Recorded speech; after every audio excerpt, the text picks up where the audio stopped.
the charismatic enigma, Jeff Hardy. Here comes the charismatic enigma into the impact zone, and Don had Bound for Glory.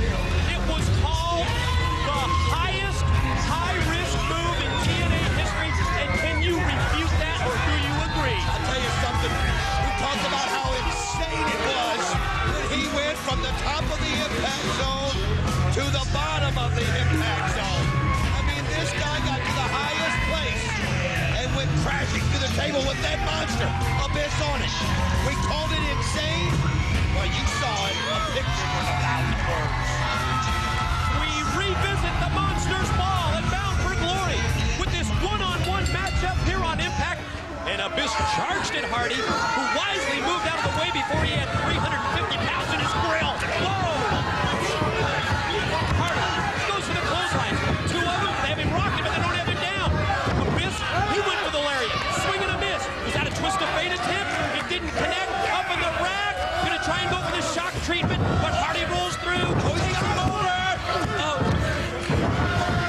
Hardy taking it to the 350-pound monster here in the opening minute. Well, it's a smart move right there. You've got to use Abyss's size against him if you can. And look at that. Hardy just gets flying off the ropes, sends him over, but Abyss able to land on his feet. And look at that power. Oh my. Look out! Power right into the ring post. You're right. He just wrapped him back first across the steel. What a treat this is here for Impact, but I gotta keep talking about that barbed wire massacre. The monster Abyss and Sabu. Can Abyss somehow defeat his fear of the barbed wire? I mean, that's the only thing I've ever seen Abyss back away from. Remember that James Mitchell calls it equivalent to like Superman's kryptonite. It takes Abyss totally out of his game when he sees it. We know from hearing Mitchell that there's something in this monster's past where the barbed wire has come into play, and he just absolutely freaks out anytime he sees it. God, I would love to know more about that history of Abyss and the barbed wire. Oh, I would love to know so much about the history of Abyss already, just to see how he's come to be this way. Look at that power. Holy cow. Hardy barely holding on, and now he can't. You often refer to that as the charging bull. And that's exactly what it was, as the monster Abyss crashes into Jeff Hardy in the corner. Just squashed him. I'll tell you what, Abyss, right now you wonder what's going through his mind. Is he able? He's obviously doing a good job of focusing on the charismatic enigma right here, choking him right there against the ropes, but you gotta be wondering what is going through his mind. You know he knows that in a few weeks on December 11th, at turning point, he's gonna have to face his biggest fear, that barbed wire. Which, let me tell you something, it won't be avoided. It will not be avoided. It'll be all the way around the six-sided ring and all the way around the impact zone. Not in other words, you're saying, when TNA advertises the barbed wire massacre, it's not going to be like other wrestling companies, other wrestling promotions, where you advertise a barbed wire match and it doesn't even come into play.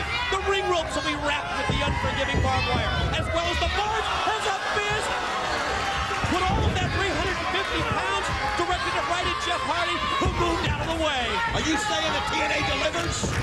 You're going to find out December 11th at Turning Point. That's exactly what I'm saying. Duck to the clothesline, duck in the back elbow. Hardy goes there, and Hardy just took down Abyss. I'll tell you what, great move right there by Hardy. You've got to go after him that way. You can't duck him. Oh, here he goes up. Oh, I love how he just thing comes through. Right on top. He's got it. Oh, wow. I'll tell you what, Hardy, though, hit that so smooth.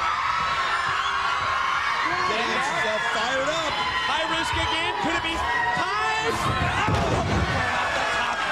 Monster Abyss rolls all the way. Mitchell just picked up a chair, didn't he? Is that Mitchell with a chair? Yes. He's throwing it in right there. Slides it in. Abyss has got it. Good for Andrew Thomas. Backs off. Like he's just afraid of it. When Abyss has that steel chair in his hand. I guarantee you, Andrew Thomas isn't going to get away. Oh, wait a minute. The lights are out. Lights out. Could it be? There he is. There he is. And there's the chair. And again, again it distracts the monster Abyss. Oh. And Hardy uses it to his advantage.